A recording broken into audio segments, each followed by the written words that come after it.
ఈరోజు నేను ఒక హెచ్చరిక చేయబోతున్నాను. ఆకాశము నుండి నేల మట్టము వరకు నరకబడ్డ వానికి హెచ్చరిక. మెరుపు వలె ఈ లోకం మీదికి రాలిన ఆ తేజో నక్షత్రానికి ఈ హెచ్చరిక. అబద్ధమునకు జనకునికి ఈ హెచ్చరిక. యేసుక్రీస్తు పాదాల క్రింద చితక త్రొక్కబడ్డ వానికి ఈ హెచ్చరిక. అపవాది అని పిలువబడుతున్న వానికి ఈ హెచ్చరిక.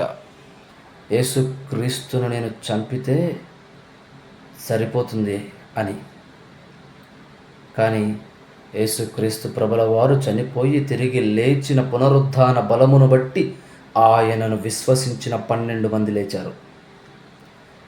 ఆ విశ్వాసులలో నుండి వచ్చిన వారు 120 మంది మేడ గది మీద ప్రార్థన చేస్తూ ఉంటుండగా పరిశుద్ధాత్మ కుమ్మరింపు జరిగింది.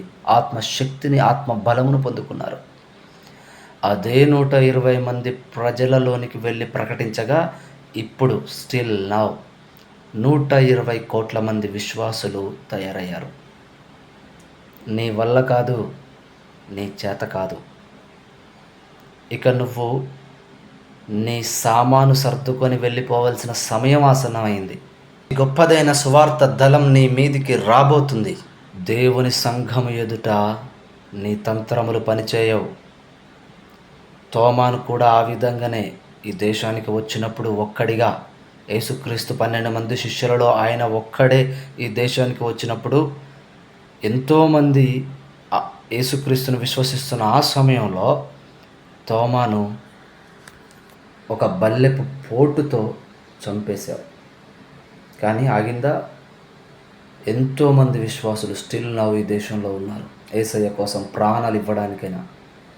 ఈరోజు నీవు ప్రవీణ్ పగడాల అనే పాస్టర్ని ఈ విధంగా చేశావు. ఆయన ఈ లోకాన్ని విడిచి వెళ్ళిపోయేటట్లుగా జరిగిపోయింది ఉండొచ్చు.